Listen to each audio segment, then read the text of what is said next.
Cho đấy, ba đi luôn. Đi luôn mà đấy.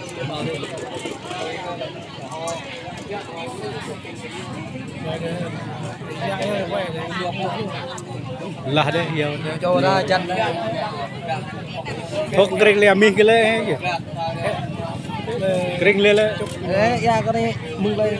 Làm hả? Xuyên hết này cho kìa hả? Ra này chụp tục đó, tục nhum đó. Nhum đó, là dầu nhu này.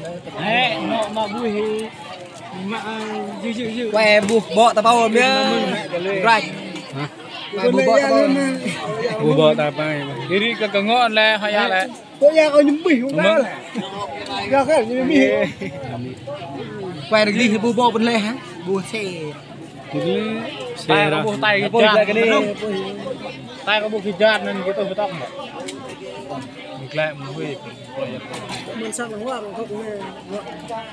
Không nghe, klik đi lại. Này.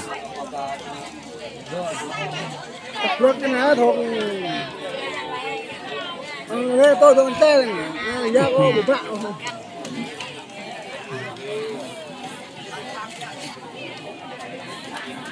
Ôi, đây cái này.